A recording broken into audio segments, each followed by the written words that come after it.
Inkuru nziza ya Yesu Kristo nk'uko twayandikiwe na Matayo mweranda.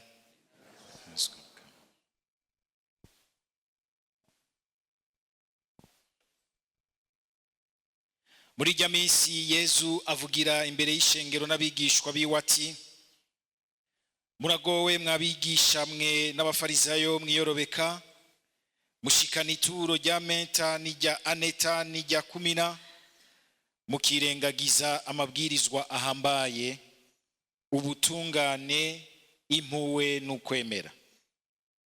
Ivyo ari vyo mutegerezwa kugira mutaretse n'ibindi.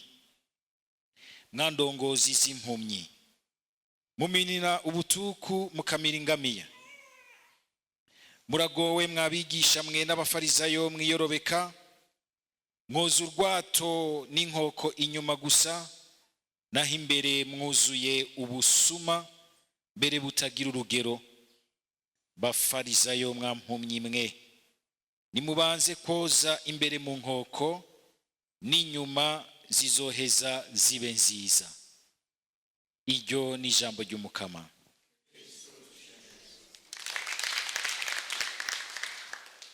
Guhera ejo yibedurana n'umusi mukuru twahimbaje w'umutumwa Bartolomeo. Mu bisomwa vya mbere ijambo ry'Imana ryatugarukanye mu mabaruwa yo mu bwuzure bushasha.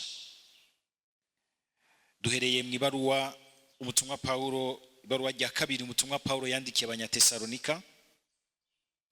Ibaruwa Paulo yanditse atubwira ko yari kumwe na Silvana, agaheza akaryandika ahimbawe no kuremesha umuryango w'abanyatesalonika, w'abakristo b'abanyatesalonika, kuko yari yahigishije ijambo ry'Imana, hanyuma kubera ivy'uruhamo bimusaba yuko aheza akahava yumva neza ko atarashitsa neza inyigisho yagomba kubaha. Munyuma rero niho aheza agagaruka akanoganza ivyo yabigishije, afatiye na cane cane ku bibazo bari bafise. Ahereye kuri iki kibazo twumvise uyu munsi, agomba kubumvishamwo ikintu gikomeye cyane. Iki kibazo kijanye n'ihindukira ry'Umukama wacu Yesu Kristo mu buninahazwa. Ihindukira ry'Umukama wacu Yesu Kristo mu buninahazwa. Ikibazo gica gifatana kandi n'ikindi kibazo gikomeye kigaruka. Ihindukira ry'Umukama wacu Yesu Kristo mu buninahazwa rigaca rifatana n'ikintu cama kiriko kiratera ubwoba abantu, citwa umuhero w'isi. Umuhero w'isi n'urubanza, kuko Yesu ngo agarutse mu buninahazwa azogaruka aje gucira urubanza abazima n'abapfuye. Sinzi mwebwe umwe wese yavyakunda nkapfundura mu mitwe yayo nkibaza nkabona ingene mu vyiyumvira. Ariko ni ikibazo gikomeye cyane, kuko turazi yuko ukwemera kwacu kutwigisha yuko tugenda tugana ihindukira ry'Umukama wacu Yesu Kristo. Niko azohindukira, cyangwa ashobora no guhindukira uyu munsi nyene. Hariho abazosanga bakiri bazima, nkuko hariho abandi batazoba bakiri bazima mu buzima bw'umubiri wabo hano ku isi. Paulo azobigaruka ko muri rino baruwa. Ariko nagomba ubwa mbere yuko tujabuka kuri izo nyigisho tuzoronka azaraduha uko tuzaturumva ijambo ry'Imana, tumaze dukure mu inyigisho ikomeye cyane. Inyigisho canke ukwemera ko Yesu Kristo azohindukira aje mu buninahazwa si vyategerezwa ubwa mbere gutera ubwoba abantu. Hama rero Paulo we agaca abona ati uretse ko iryo hindukira ry'Umukama wacu Yesu Kristo atari gitera ubwoba, cyategerezwa gutera ubwoba, hariho abantu b'amayeriyeri babigisha batari bo bazi kubifatira ko kugira ngo barahura imitima, kugira ngo bigarurire ko bagarure no kunyigisho zabo imitima ya benshi. Kuko twese iyo twumvise ihindukira rya Yesu Kristo mu buninahazwa kandi kumengagiraze, tuca tubona umengo uyo muntu Yesu yabimuhishuriye, yatwawe mu ijuru, ngira ngo hari ikintu bavuganye yamutumye.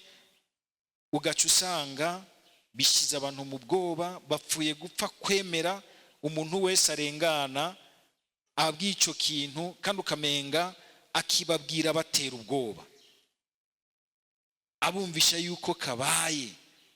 Hinduka byanse bikunze, nguye ari ngaho kwirembo. Mwibuke ya nkuru ya twana dutatu batubaza bati, mbega Yesu Kristo bakubwiye ko ageze hajya kunahangwa ariko araza, wowe kwitwareka guca ukora iki? Akambere kakagira kati, yo noca niruka mu isengero, kandi kuri Radio Maria, kugira ngo Yesu asange ndi mu isengero. Akandi kati, jewe noca niruka kurondera patiri nirege, urazi ko woca umurongo. Noca niruka kurondera patiri nirege. Akandi kati, jewe noguma nikinira. Jewe noguma nikinira. Uzirikanye neza ugasanga ako kagira kati jewe noguma ntikinira niko kari kumwe na Yesu. Kogira kati turi kumwe, niyaza sanga turi kumwe, nasanga kure yiwe. Nakajyo kiza kugira ngo twiyumvire yuko ubwa mbere ihindukira rya Yesu Kristo si kintu niko ego hari hahantu azobaje mu buni nahazwa, mugabo uzo baje mu buni nahazwa nuwamana natwe, nugendana natwe, akadutuma ubuzima bwacu aho hanze y'isengero, aho hanze igihe tuvuye kwirega, dutegerezwa kububamwo nk'ubuzima koko dusangiye n'umukama, dusangiye n'umukama, tubanamwo na Yesu. Ari naco gituma igihe cyose ubuzima bwacu tubuzirikanye ko tukisanga hari ahantu tutari kumwe n'umukama, kwihwabira kubugarukana ku mukama, kwihwabira kubugarukana ku mukama, kugira ngo igihe yoza asange muri kumwe. Sinzi undi muntu yigeze kuvuga ati, basi umukama naho yogaruka agasanga nturi gitangaza cumwera ndahejeje, azagaruke agusanga uri umuntu ari mu kwigaya kukuri, uri wa muntu yama arondeza kwa guhinduka kwa misi yose. Tugire Kristo. Iyo tuvuze uguhinduka kwa misi yose ngo tugume muri Yesu Kristo, si uguhinduka gusa kubera ivyo dutegerezwa kwirega vy'ivyaha, kwihana vy'ivyaha gusa.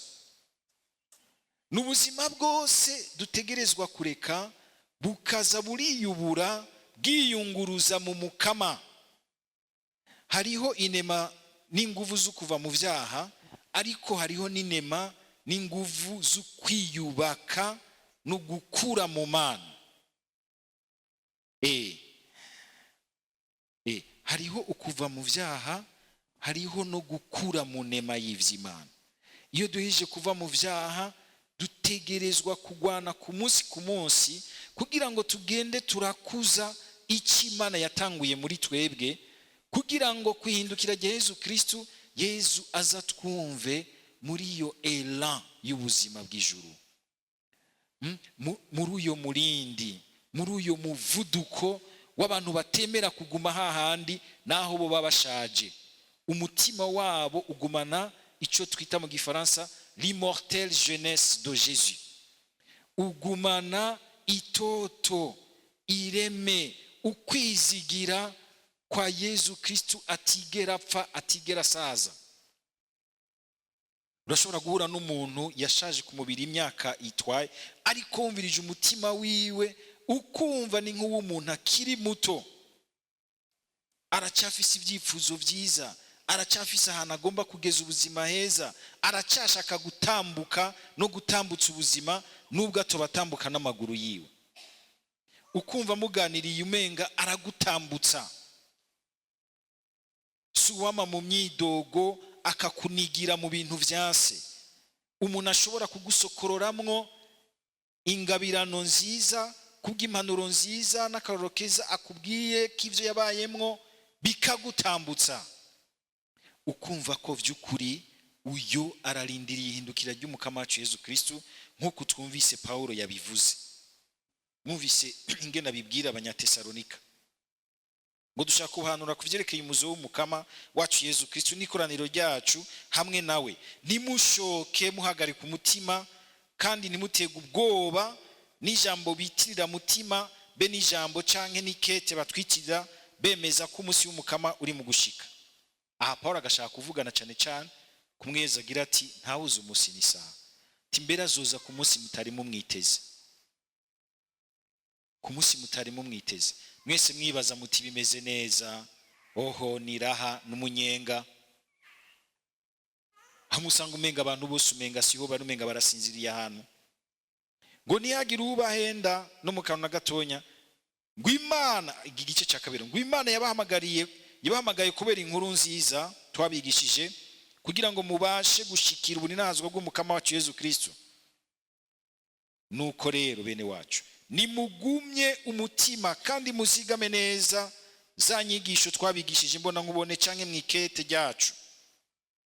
Nawe umukama wacu Yesu Kristo bwiwe be n'Imana data wa twese yadukunze kaduha uruhoza rudahera n'ukwizigira gushemeye ku buntu bwayo. Nibabahoreza imishaha kandi babakomeze mu mvugo no mu ngiro nziza zose. Aya majambo abiri nibabahoreza imishaha kandi babaho kwizigira kudahera, babaho ubukomezi. Ngaho aho ukurindira neza ihindukira ry'umukama wacu Yesu Kristo bishingiye. Ukurindira neza sukuja mu bwoba, sukuja mu guca umuntu agira ati ntaco nciyumvira ntegekanya nta initiative ndarindiriye nk'umuntu nyene arindiriye ataca ariko arimarira. Ugasanga yahavuye acika ikinebwe, yahavuye acika umuntu gusa aja mu myitwarariko itariyo. Hakuba mu mwitwarariko wo gushira ubuzima bwiwe n'ubwo ajejwe mu gihagararo cyo gusanganira neza Yesu Kristo. Hari abantu ubona yuko umenga ukurindira Yesu Kristo kwabo nugusamarira mu bintu, nakaboregwe kisi, nakaboregwe kisaku, nakaboregwe kivyumvira. Ugasanga nakaboregwe ko mu telefone isigaye tuboreje twese. Ko n'abantu bicaye hamwe muri salon ntibashobora kuganira, bose bunamye mu telefone. Kandi tutaravye neza tukisanga iriko iradutesha umwanya wo gushira ibintu mu gihagararo cyo gusanganira Yesu Kristo.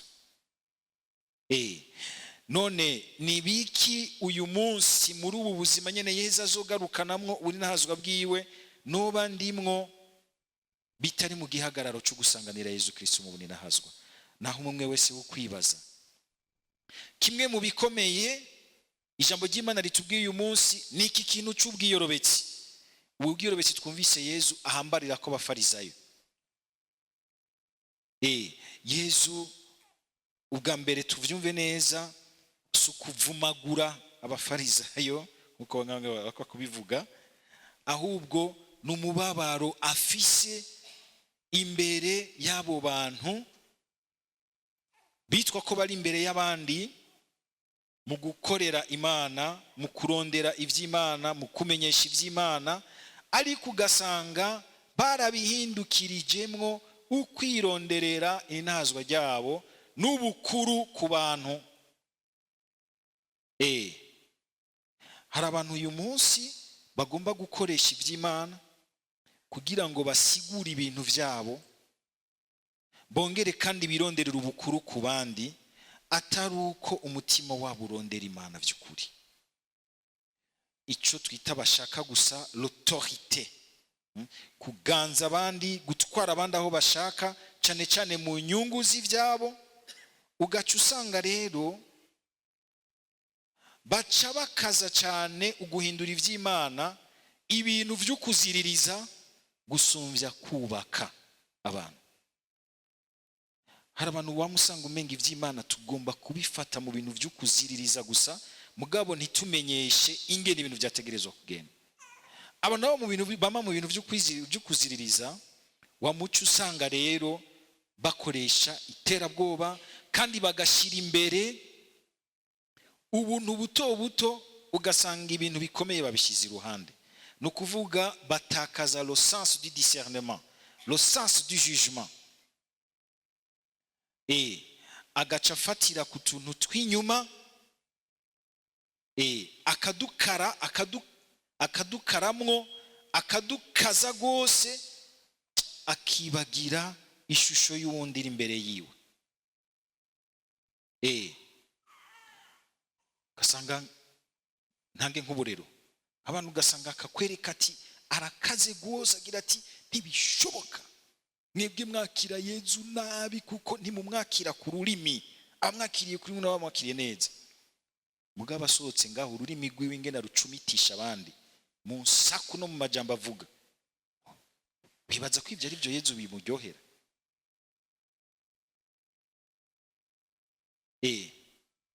Ugasanga arashobora gushira imbere ibintu nogira nti vy'ama attitude religieuse, inyifato, inyambaro, mugabo ugasanga umutima wiwe uri mwizigo n'ugwanko bishobora kurandura bigaturira n'ishamba atani kibirita akoresheje. Yesu akagira ati ubwa mbere umukama ashaka biriya biri mu mutima, ashaka biriya biri imbere. Ukabona umuntu ingene ashobora no gukoresha kugomba gukamisha iby'Imana kugira ngo bikuremo ishusho nziza, ariko hari yandi macenga ariko arakina, hari ibindi bintu ashaka gushikako canke gutwaramwo ubwenge abantu ngo yishikire ku zindi nyungu ziwe. Ntashaka kubagira abakoko abantu bari mu gihagararo cyiza kinini hazimana, agaca bagira abantu badashobora ubwa mbere bonyene gusenga Imana no kwinaza Imana, badashobora kuzirikana ngo bumve ikiroranye Imana ishaka kuri bo. Ukamusanga umwanya wose yabagize, hari ijambo mu Gifaransa bavuga yarabenfantilije, yabagize nk'abana badashobora kumva Imana kwiri kumwe nabo, umenga bumva ko Imana iri kumwe nabo kuko ahari, adahari umenga Imana sihiri. Ibyo atari mwumenga Imana ntibibamo, ibyo adafise mw'ubukuru umenga byose bica bisanzara. Umukama akagira ati bene uyo mutima oya siwo, uko nukugariza uwundi nabi witwaje iby'Imana, uko nukubika umutima mubi wisiza kaverni muyiboneka inyuma yuko ubigira neza, bipanze neza, bisharije neza, ariko imbere umukama atakumvamwo urukundo, ikigongwe, imbabazi, ubutungane. Ubutungane bujya nyene busanzwe bwo mu buzima bwa misi yose, ubutungane bujya bwo mu masentare, ubutungane bw'ingene tegerezwa gutunganirizanya hagati yacu. Mugabo ugasanga tukondagura ibisabisho, ugasanga tubone Yesu ari ijambo yavuze ati ngo ivyo nivyo mwategerezwa gukora, ngo ariko mutaretse n'ibindi. Ubuzima, ibisabisho n'amasabamana byitwararike kunywana, kugira ngo ubuzima koko bwinjigwemwo n'ububasha bw'ico gisabisho, n'ububasha bw'amasabamana, n'ububasha bw'ibikorane, n'ububasha bw'ibisabisho tuvuga, bwinjire buhindure ibintu bibe vyiza, bizanira ubuzima abantu koko. Ni naho muri ubwo buzima tuca turonka ibintu rero tuzana vyiza mu gisabisho, tuzana vyiza bigacika ishikanwa ryiza rihimbara Imana. Yesu avuze gutya suko womenga yanka abafarisayo, oya, kuko mu bafarisayo Yesu yari afise abagenzi kandi bamwemeye baramwakira. Nikodemo yari umugenzi we gose, murazi ingene yarondeye no kugomba kumuvugira, kumudefanda igihe bariko baramucira urubanza muri ya nama y'igihugu, akagomba kubagarura ati itonde, bagaca bamufuragira bakamwamira. Yari afisemo abantu bamwakiriye, ariko nizo nyifato. Hari igihe twigishwa ijambo ryiza ryo guhindura inyifato, ugasanga tuciye turyakira nabi, kandi ntiriba ryerekeye abariko barigishwa, ni ijambo ritwerekeye twese. Ijambo ry'Imana ritwerekeye twese. Nico gituma ntihagire umuntu mu kumviza ijambo ry'Imana iyo hageze nk'ibi bintu, uko mara numva iyo hageze yuko Yesu yigisha ku bafarizayo, biratworohera kwitirira abandi ubufarizayo, bikatunanira kubona ubufarizayo bushobora kuba butunyegejemo. Ariko mwumve neza ko ubufarizayo bwose aho bushingiye nuko kuba ugomba gutokesha ibintu inyuma ariko utavyemera mu mutima wawe. Ntibivuga yuko umenga wogenda urifukura uciye wose ngo jemeze gutya kugira ngo abantu bamenye ko wiyerekanye mu kuri. Oya, si ivyo Yesu agomba kuvuga. Ariko kumenya, kumva yuko ico ushaka guserura inyuma nawe ushaka kukibamwo mu mutima wawe kandi mu kuri. Nico gituma tugire Kristo. Bene iyi nyigisho ku bafarizayo tugire Kristo. Iratwerekera abantu twama mu vy'Imana, abantu turongoye ivy'Imana, abantu twese twiyitirira ivy'Imana, kandi ugasanga twabirambiyemo. Urashobora gusanga buke buke umutima wawe waramaze kunyengeterwa n'ikintu cyo kwibaza uti jewe narashitse, jewe ndi gitangaza, jewe sigaye mfise autorite mu vy'Imana. Ugaca usanga buke buke umutima wawe ntukizirikana ico ari cyo guhinduka, gushira ubwo bubasha buguma buhindura ubuzima bukabuteza imbere, atari kuva gusa mu vyaha, no kwiyumvira ibiteza imbere ubuzima bwawe imbere y'Imana no muri ubuzima bwa misi yose. Nico gituma umukristo atirega mu kuri. Hari ahantu yisanga yaragiye mu gafarizayo, mbe umwibutsa Mana yoca nyibaza gute? Urapfa umureka kuzi wanje ugenda ahandi, mugabo wumve kuri mu kuri imbere y'Imana.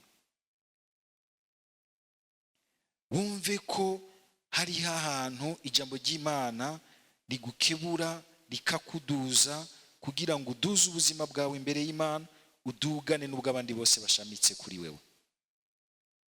Umuntu yitwararika kuza arisuzuma mu kuri imbere y'Imana bimukingira kuba mu bufarizayo. Akamenya kwita ikibi ikibi, akamenya kwita iciza iciza. Ikibi ni kibi ikibi kubera ko gikozwe n'abandi, jewe nagikora nkagerageza kugihinyanyura, kugishira kwa kaverni.